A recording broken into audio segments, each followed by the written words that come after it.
종목 레이더 시간으로 이어가겠습니다. 마감 전략 지금부터 하나씩 세워보시죠. 주식명가 MTNW 박영호 어드바이저 모실게요. 어서 오십시오. 네, 안녕하세요. 네, 위원님 힘을 내야 하는 것 같은 그럼요. 구간입니다. 힘을 내셔야죠. 그죠? 힘 예. 오늘 많이 놓아주십시오. 제가 봐서는 거의 힘든 시기가 이제 마무리돼 가는 것 같거든요. 외국인들의 매도도 좀 줄어들고 해서 네. 이제부터는 전략이 좀 잘 세워야 되겠다는 생각이 좀 듭니다. 그렇죠. 네. 어떤 시장이든 전략을 잘 세워야 그럼요. 하는 거니까요. 그런 관점에서 오늘 주제 또 화면으로 준비가 되어 있는데요. 같이 만나보시죠. 전력기기 슈퍼사이클은 이어진다. 아하, 오늘 시장에서 고민들이 몽글몽글 피어올랐을 텐데 그와 관련해서 오늘 콕 챙겨주셨네요. 하나씩 들여다보겠습니다. 사실상 이쪽에 있어서는 누가 반대를 할 소냐라는 생각은 있는데요. 사실 근데 LS 일렉트릭의 실적에서 한번 타격도 입으셨던 것 같기는 해서요. 오늘 이 슈퍼사이클이 이어진다라고 하는 부분들 기초부터 차근차근 다시 정리를 해보면 좋겠습니다. 어떤 부분 집중하고 계세요? 사실 지난달에 8월 달 이후에 전력기기 수출이 조금 좀 줄어들었다는 생각이 좀 들어서 이거 실적이 좀 나쁘지 않을까라고 고민을 했었거든요. 근데 이 자세한 그 수출 실적이 9월 달께 20일 지난 10월 한 20일 정도에 발표가 되니까 그래서 제가 급히 이제 27일 날 그 데이터를 찾아봤는데 안심해도 되겠습니다. 그래서 안심. 오늘 주제는 전력기기 슈퍼사이클 이어질 수 있다라는 주제를 가지고서 오늘 한번 보겠는데요. 전력기기가 최근 들어서 9월 수출이 전년 대비해서, 그러니까 전월 대비해서 15% 정도 증가를 했습니다. 원래 전력기기의 많은 부분은 일반기계 수출이 좀 담당을 하고 있는데 일반기계 수출이 전월보다 소폭 감소를 해서 좀 걱정을 했었거든요. 혹시 전력기기 수출이 줄어드는 거 아닌가 했는데 예상하고 다르게 움직였습니다. 지금 9월 달 전력기기 그 변압기 월별 수출 동향을 보면은 전월 대비 약 15% 정도 증가를 했거든요. 차트를 여러분들이 그냥 한눈으로 보시면 최근 들어서 수출 물량이 고공행진을 하고 있잖아요. 예. 이 고공행진을 하고 있다는 것은 실적이 좋아질 수 있다는 거거든요. 그래서 3분기 실적에 대한 우려감을 일단은 씻어버릴 수 있다. 물론 다음 달 수출도 중요하겠지만 현재 구간에서는 조금 우리가 안심해도 되겠다는 생각이 들고요. 배전반 수출도 한번 보겠습니다. 배전반하고 이제 같이 움직이는데 배전반은 조금 좀 줄었습니다. 네. 배전반은 줄었는데 여기에 또 따라서 우리가 움직임을 볼 수 있는 게 전선이거든요. 전선이 가장 좀 늦게 움직였던 것 같아요. 근데 전선도 전월 대비 보면 약 15% 정도 증가하고 있고요. 전선의 수출도 여러분들이 그 데이터를 살펴보시면은 최근 들어서 고점을 계속 갱신하려는 이런 움직임을 보여주고 있는 걸 보면 역시 변압기기, 그다음에 전력선 이러한 것들의 교체와 그다음에 시장 수요가 지속적으로 늘어나고 있다라는 것을 여러분들이 아실 수가 있을 것 같아요. 전반적으로 시장을 봤을 때 요즘에는 시장 종목 고르기가 굉장히 좀 어렵잖아요. 내가 생각하고 좋은 종목들은 주가가 탄력성이 좀 떨어지고 있고 나는 외국인들이 주식을 팔면서 주가가 떨어지고 있는데 내 종목에 외국인 지분이 얼마나 되느냐 이것도 지금 막 여러분들 신경을 많이 쓰시잖아요. 그런데 시장은 이렇습니다. 시장은 원래 오르고 내리는 게 일반적인 이치인데 내가 오르고 내리는 거에 큰 그 부담을 가지지 않고 내가 들고 있어도 실적을 볼 수 있을까, 주가 수익을 볼 수 있을까라는 게 가장 중요하거든요. 이럴 때 봐야 되는 게 바로 이슈와 테마보다는 숫자입니다. 실적이거든요. 실적이 좋아지는데 이 회사들 중에서 고평가되지 않은 것들만 여러분들이 잘 찾아서 움직이면은 정말로 좋은 그 결과가 낼 수 있다. 저는 이렇게 보고 있습니다. 좋네요. 그러면 초고압은 걱정이 없고 배전반은 어때요? 왜냐하면 LS 일렉트릭이 실적이 좀 부진했었던 이유가 배전반 쪽 때문이었다라는 얘기가 있는데요. 이게 괜찮다면 지금이 또 기회일 수 있잖아요. 지금 사실 일반 기계가 줄어들면서 전반적으로 나쁠 줄 알았는데 배전반이 좀 줄었어요. 그러니까 이런 데이터베이스를 보면은 주가가 왜 내렸는지 오르는지 볼 수가 있거든요. 이 가장 중요하고 지난번에도 한번 말씀드렸죠. 주가와 연동하거나 선행하는 거는 미시경제라고 말씀드렸잖아요.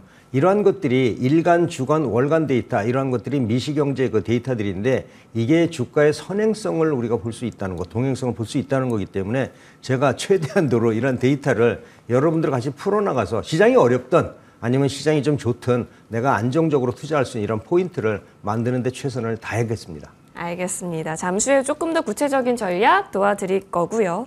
현재 주식 장 마감 30초 전입니다.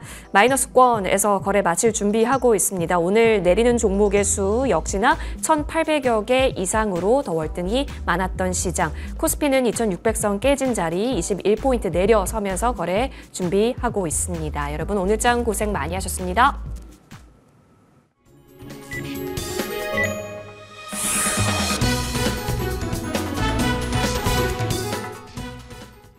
네, 오늘 외국인 현선물 시장에서 매도 우위로서 오늘 하루 종일 끌어갔습니다. 이런 상황 속에서 계속해서 좀 빠지는 종목은 계속해서 빠지다 보니 더 여기서 어떠한 탈출구가 있을까 고민하면서 테마성 종목이라든지 뉴스가 스친 종목에 있어서는 변동이 더 크게 나타났었던 하루이기도 했었는데요. 이 가운데 마감가부터 확인하면서요. 오늘 시장 정리해 보겠습니다. 일단 코스피 종합지수입니다. 18포인트 내려서면서 2,580선에서 거래 마친 것으로 보여집니다. 장 막판 들어서 더 거대하게 낙폭이 조금 더 형성이 된 모습 확인이 되고 있네요. 코스닥 시장으로 넘어가 보시면 마찬가지로 10포인트 내려서면서 734선, 코스피 시장과의 그림은 그렇게 별다르게 차이는 보이지가 않습니다. 아무래도 외국인이 오늘 장 후반으로 갈수록 더 매도 물량이 더 많아졌다라는 점에 있어서 기인할 수 있겠는데요. 지금 보시다시피 5,500억 원 넘게 지금 매도세가 찍혀 있습니다. 장 초부터 줄곳에서 팔기 시작해서요. 장 마감까지 더 매도 물량이 쌓아졌다라고 보시면 될 것 같고 오늘 매도가 크게 나왔었던 쪽은 아무래도 제조업, 전기전자, 운수 장비와 같은 시총 상위단, 사이즈 큰 종목단에서 많이 이루어졌습니다. 코스닥 시장으로도 넘어가 보시면 오늘 시장에서 기관, 외국인 포지션은 하방 쪽으로 그려지는 가운데 개인반이 끌고 갔던 오늘장이기도 했습니다. 시총 상위단 보면서요. 흐름 한번 볼까요? 결국에는 오늘 시장에서 삼성전자가 어떻게 또 마무리를 짓느냐인데 56,600원으로 현재 확인이 되고 있습니다. 사실 어제까지만 하더라도 장중에 외국인이 매수로 찍혀 있었던 부분도 확인이 됐는데 장 막판 들어서 매도로 우위 전환이 됐었죠. 현재 구간에서는 계속해서 매도 우위가 나타나고 있고요. 자, 이와 관련해서 SK하이닉스는 그래도 좋은 실적을 받아들면서 장중에 20만 원 터치가 나오기도 했었습니다만 19만 8,200원에서 종가 형성합니다. 오늘 외국인이 좀 가수급상 들어왔거든요. 근데 사실상 큰 물량이 들어오지는 않았습니다만 20만 원을 돌파할 수 있는지가 앞으로의 SK하이닉스의 숙제라고 보여집니다. 테슬라의 나쁘지 않은 예상치보다 나쁘지 않은 실적이 또 공개가 되면서 LG에너지솔루션은 직수에다라는 평가와 함께 오늘 플러스권을 기록했었고요. 현대차 반면에 실적이 나왔는데 뭐 일회성 비용 때문이다라는 얘기도 있었지만 마이너스 5.19% 내려갔고요. 기아 역시 더 시총 상위단 순위가 내려갔네요. 2.28% 하락하면서 거래 마쳤습니다. 다만 셀트리온은 오늘 플러스권 기록한 모습입니다. 코스닥으로 넘어가 보시죠. 알테오젠이 플러스권 나타납니다. 38만 2천 원에서 종가 형성하고요. 리가캠 바이오도 2.42% 올라섰네요. 사실 오늘 바이오주가 장초는 좀 주춤했는데요. 그래도 다시 힘을 내는 종목은 군데군데 보여지기도 했습니다. 11월에 학회가 있기 때문에 이 부분도 계속해서 보셔야 될 것 같은데 이 두 종목을 제외하고는 마이너스권입니다. 뭐 2차전지 LG 엔손만 좋았던 거죠. 양극재 대표단은 현재 그렇게 큰 수급 유입은 없었던 것으로 확인됩니다. 자, 이런 상황 속에서 지금 여러 가지 실적도 소화해야 하고요. 변동이 커질 수밖에 없는 구간이잖아요. 계속해서 외국인이 그렇다고 쭉 들어오고 있는 시장도 아니라서요. 대표님, 그래도 희망을 찾아야 한다라고 말씀 주셨는데 네. 어디서 그 희망 보고 계세요? 사실 이제 시장이 저는 반등 포인트가 다가오고 있다라고 보고 있거든요. 물론 시장이 지금 완벽하게 저점이다라고 얘기하기 조금 어렵지만 제가 계속 말씀드리고 있는 게 데이터베이스 숫자를 말씀을 드리잖아요. 지난번에도 조선 관련주 실적이 네. 좋아질 거다라고 했는데 오늘 발표되는 실적도 보면 다 좋거든요. 그러니까 이러한 것들은 저만 알고 있는 게 아니라 외국이나 기관 투자자들이 다 알고 있으면서 나머지 포트를 관리를 하는 거죠. 그래서 저는 이 시장은 이렇게 봅니다. 이제 거의 바닥이 다가왔는데 이 바닥이라는 시그널을 누가 줄 거냐? 네. 반등 시그널을 누가 줄 거냐라고 보면은 저는 현대차하고 삼성전자라고 봅니다. 그러니까 우리 시장에서 지금 그나마 바이오나 이런 것들은 좀 빼고요. 네. 바이오는 워낙 꿈을 먹고 사는 종목이기 때문에 실적이나 가치나 이런 거를 대변하기는 상당히 어렵고요. 우리가 뭐 데이터베이스나 이런 게 어렵지만은 지금 전기차는 2차 전지와 연관이 돼 있잖아요. 그러면 현대차가 전기차를 많이 팔으면은 2차 전지 시장이 좋아지는 거예요. 어떻게 현대차만 보고 2차 전지 시장을 진단할 수 있느냐? 네.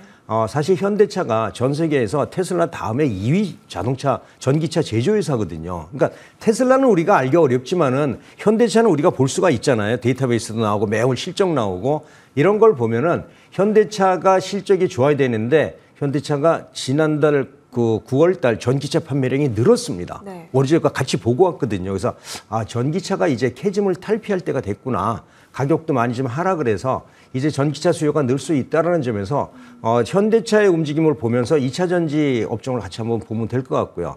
그 다음에는 삼성전자가 올라가지 않으면은 반도체 못 갑니다. 어쩔 수 없잖아요.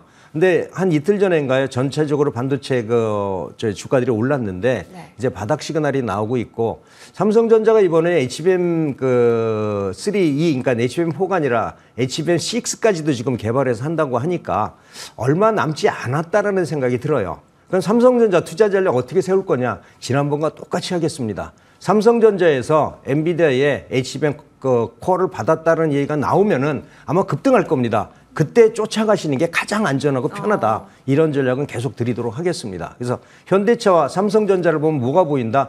우리 주식시장이 보인다. 이렇게 보시면 어쩔 수가 없을 것 같아. 이게 산업구조 섹터가 그렇다. 죄송합니다.